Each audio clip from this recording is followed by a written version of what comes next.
The words hung in the air like poison, sharper than any blade could ever be. "She's useless," my father declared to the board of directors, his voice carrying across the mahogany conference table with cruel finality. "My daughter wouldn't know the first thing about running this company."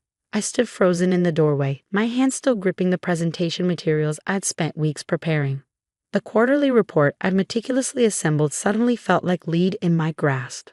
28 years of trying to prove myself worthy of the Nakamura family name, and in 6 simple words, my father had reduced me to nothing. The board members shifted uncomfortably in their leather chairs, some averting their eyes, others offering tight-lipped smiles of sympathy. I recognized those looks. They were the same ones I'd received throughout my life whenever someone discovered I was Hideo Nakamura's daughter.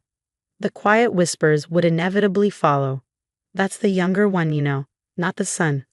Such a shame. My sister Marie had warned me this would happen. "Sakura," she'd said, her voice gentle but firm over our weekly video call. "You know how father is. He'll never see past his own expectations." But I'd insisted on trying anyway, convinced that if I just worked hard enough, prepared thoroughly enough, proved myself valuable enough, he would finally see me. The memory of my first day at Nakamura Technologies rose unbidden in my mind. I was fresh out of business school, armed with an MBA from Harvard and burning ambition to modernize our family's tech empire. The security guard had stopped me at the entrance, assuming I was applying for a secretarial position. When I explained I was the new junior strategy director, his eyebrows had shot up in surprise. "Oh, you're the asterisk Nakamura," he'd said, and I pretended not to hear the emphasis on that. Now, standing in the boardroom's doorway, I felt that same familiar heat of shame creeping up my neck. But something else stirred beneath it, something that had been building for years, gathering strength with every dismissal, every undermining comment, every time someone had looked past me to find my brother Takeshi instead. Anger. I straightened my spine, squared my shoulders, and did something I'd never done before in my father's presence. I laughed. The sound cut through the uncomfortable silence like a thunderclap, drawing every eye in the room, including his. "Useless," I said, my voice steady despite the trembling in my hands. "That's an interesting assessment, father, especially considering the blockchain integration proposal you're about to present to the board." I moved into the room with measured steps, my heels clicking against the hardwood floor. "The one that's nearly identical to the proposal I submitted 3 months ago. The one you called unrealistic and naive." The color drained from my father's face as I placed my presentation materials on the table. "But please," I continued, "don't let me interrupt. I'm sure the board would love to hear your thoughts on blockchain technology, though they might also be interested in knowing why our competitors are already implementing the exact solutions I proposed while we continue to fall behind." A heavy silence fell over the room. I could feel the weight of 24 pairs of eyes moving between my father and me, waiting to see how this unprecedented challenge to his authority would play out. The few allies I'd managed to cultivate on the board, mostly younger members who'd seen the potential in my proposals, were trying to suppress their smiles. My father's jaw clenched, a muscle ticking in his cheek. For a moment, I saw something flicker in his eyes, not just anger, but perhaps a glimmer of something else. Recognition? Respect? Whatever it was, it vanished as quickly as it had appeared. "You're dismissed," he said coldly. But I didn't move. Instead, I opened my portfolio and began distributing the documents I'd brought. Actually, I prepared an analysis of our current market position and the opportunities we're missing. Since I'm already here, perhaps the board would be interested in a different perspective. After all, a truly useless person wouldn't have noticed that our main competitor is about to announce a major blockchain initiative next quarter. Information I gathered through the network of industry contacts I've built over the past 5 years while everyone was busy underestimating me. Several board members leaned forward, interest piqued. Mr. Yamamoto, one of the oldest and most respected members, picked up my report and began reading, his eyebrows rising steadily. This was it, the moment I'd been preparing for since I first understood what it meant to be the useless daughter in a traditional Japanese business family. I took a deep breath, knowing that what I did next would either end my career at Nakamura Technologies or begin my real story. "So," I said, meeting my father's gaze directly, "shall we discuss the future of this company? Or would you prefer to continue dismissing the person who might just save it?" The board meeting that day ended in gridlock, with my father refusing to acknowledge my presentation while several board members requested more information about my blockchain proposal. I left the building in a daze, my professional defiance giving way to personal exhaustion. The late afternoon sun cast long shadows across Tokyo's financial district as I made my way to my favorite coffee shop, a small traditional establishment tucked away from the steel and glass towers. The usual, Nakamura-san. The elderly owner, Tanaka-san, asked as I entered. The familiar scent of freshly ground coffee beans and the gentle warmth of the shop wrapped around me like a comfort blanket. I nodded, sinking into my regular corner seat. As I waited for my coffee, my phone buzzed with an email notification. I almost ignored it, assuming it was another meeting reminder or quarterly report. Instead, the subject line made my heart stop. Urgent, data breach at NT competitors. The email was from Kai Zhang, a former colleague who now worked in cybersecurity consulting. We'd stayed in touch after graduate school, occasionally sharing industry insights, but this was different. Major security vulnerability discovered in Standard Tech's blockchain implementation. The email read, "Their entire system is compromised. They're trying to keep it quiet, but this affects their whole network. Thought you should know, given your interest in blockchain security." My hands trembled as I read the technical details Kai had attached. Standard Tech, our largest competitor, had rushed their blockchain integration, prioritizing speed over security. They'd made exactly the kind of mistakes I'd warned about in my proposal, the one my father had dismissed as naive. The implications hit me like a thunderbolt. Standard Tech's vulnerability wasn't just a security issue, it was a fundamental flaw in their approach to blockchain integration. The same approach that several other major players in the industry were following. But my proposal. I pulled out my laptop, fingers flying across the keyboard as I reviewed my original presentation. There it was on page 47, a detailed security protocol I developed after months of research and consultation with experts in the field. A protocol that would have prevented exactly this type of breach. Nakamura-san. Tanaka-san's voice startled me. He stood beside my table, concern etched on his weathered face. "Your coffee is getting cold." I looked up, suddenly aware that the shop's other customers had left and the sky outside had darkened. I'd been working for hours, expanding my original proposal into a comprehensive security framework. What had started as a theoretical approach to blockchain integration had evolved into something far more valuable. A solution to an industry-wide vulnerability that nobody else had anticipated. "Tanaka-san," I said slowly, "do you remember what you told me when I first started coming here? About how your wife proved everyone wrong when they said a woman couldn't run a traditional coffee shop?" He smiled, the corners of his eyes crinkling. "Ah, yes. She showed them that sometimes the best way to preserve tradition is to know exactly when to break it." The truth of those words resonated with my current situation. I had spent years trying to prove myself within the traditional constraints of Nakamura Technologies, playing by rules designed to keep me in my place. But now, for the first time, I saw a different path forward. My phone buzzed again. Another email from Kai. More companies affected. This could be industry-wide by next week. I closed my laptop, gathered my things, and stood up. The certainty of my next steps filled me with a strange calm, even as my mind raced with possibilities. I had something nobody else had, a solution to a crisis they didn't even know was coming. "Thank you for the coffee, Tanaka-san," I said, bowing slightly. "I think I finally understand what your wife meant." As I stepped out into the Tokyo night, my phone rang. It was Mary, probably calling for our weekly chat. But this time, I had more than just complaints about our father to share. This time, I had a plan. "Mary," I said as soon as she answered, "remember how you always said I needed to stop trying to fit into father's company and create my own path instead? I think I just found it." The magnitude of what I was considering should have terrified me. Starting my own cybersecurity consulting firm, specifically focused on blockchain integration, went against everything I'd been raised to believe about my role in the family business. It was audacious, risky, and completely unlike the dutiful daughter I'd always tried to be. Yet as I walked home through the bustling streets of Tokyo, my mind was clearer than it had been in years. The irony wasn't lost on me. My father's dismissal of my ideas had forced me to develop them independently, away from the constraints of Nakamura Technologies. In trying to prove my worth within the system, I'd accidentally created something that could transform the entire industry. For the first time in my life, being labeled useless felt like a gift. It had given me the freedom to explore possibilities that would never have been approved within the traditional corporate structure. The realization made me laugh out loud, drawing curious glances from passing salarymen hurrying to their late-night trains. I had always assumed my triumph would come from finally winning my father's approval. Instead, it would come from proving him wrong in a way he could never have anticipated. The thought both thrilled and terrified me, but mostly it filled me with a sense of purpose I'd never known before. My phone buzzed with yet another notification from Kai. More details emerging. Industry is about to face biggest security crisis in decades.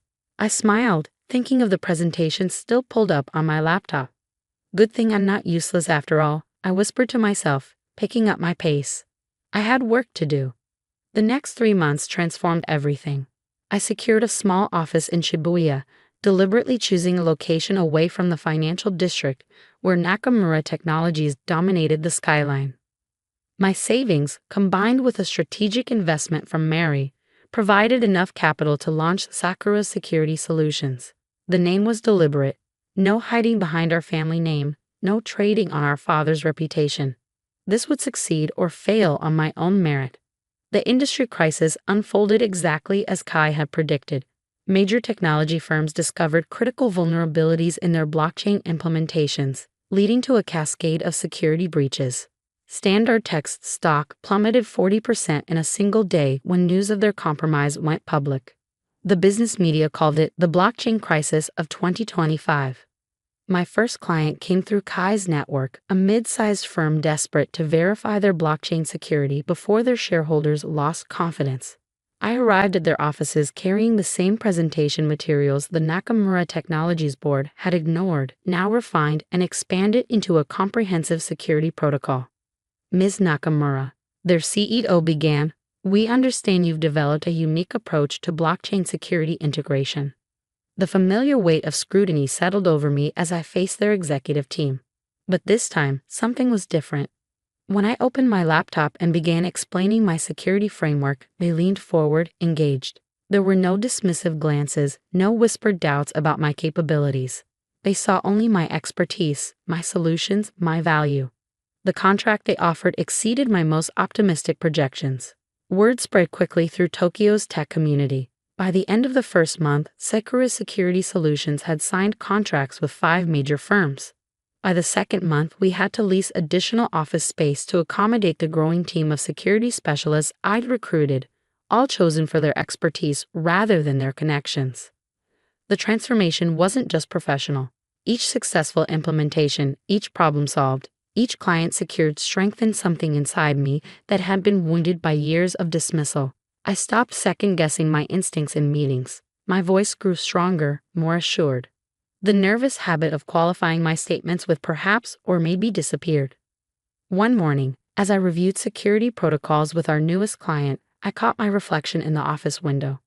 The woman staring back at me stood straight-backed, confident, her expression focused and determined. I hardly recognized her as the same person who had trembled in the Nakamura Technologies boardroom just months ago.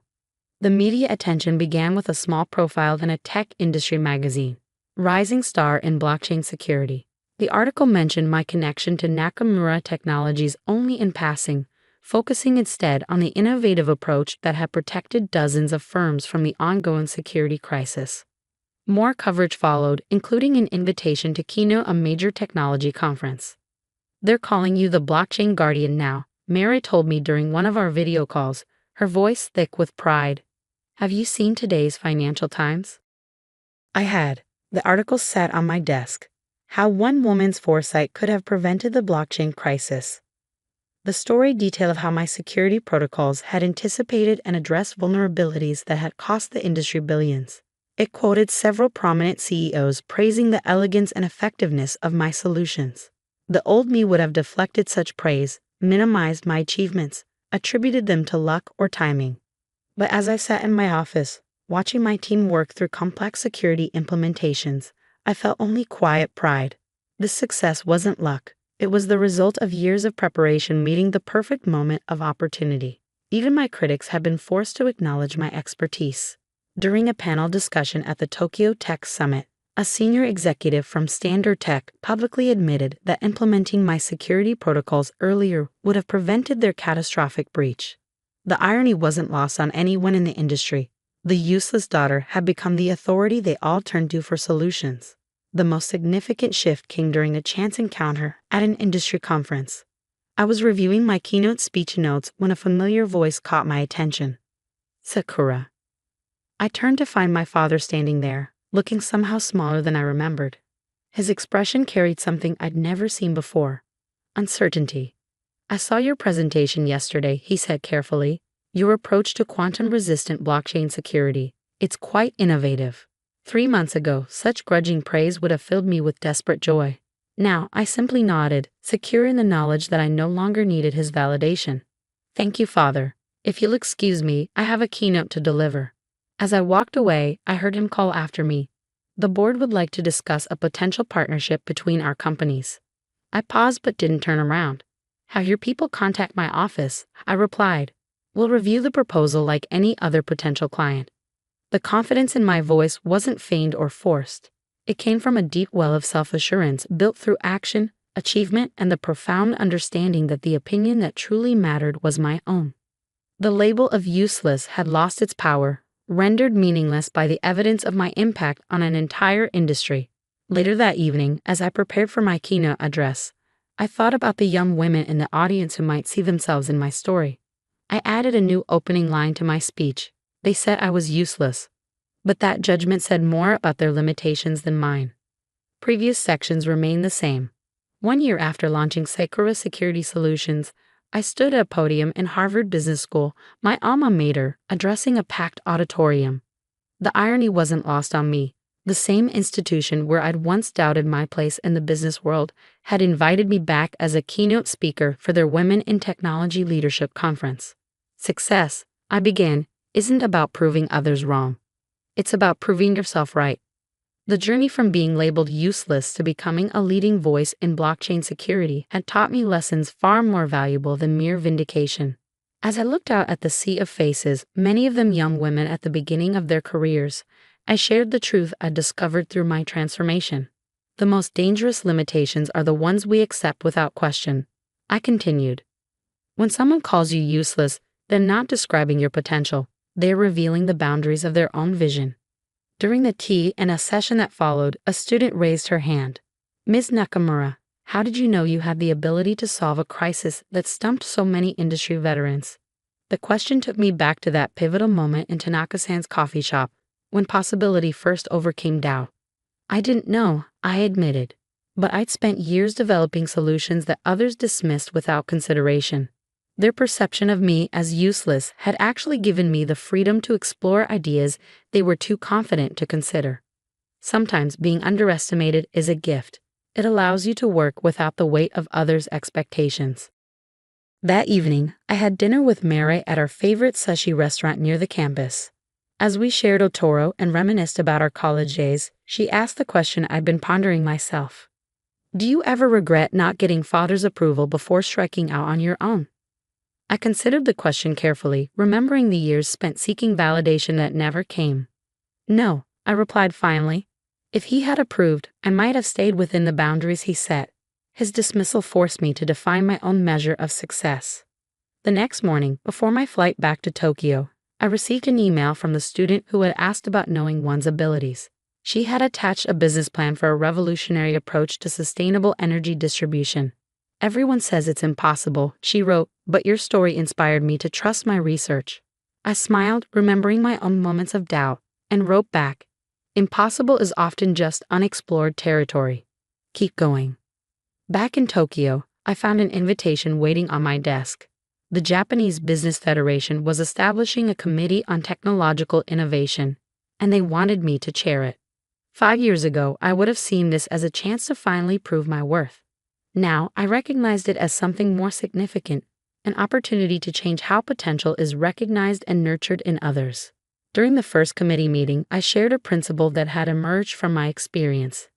Innovation doesn't come from meeting expectations, it comes from transcending them. Every person in this room has ideas that others might dismiss. Your responsibility isn't to conform to their limitations, but to persist until your vision becomes reality. The meeting room included several faces I recognized from that fateful day in the Nakamura Technologies boardroom.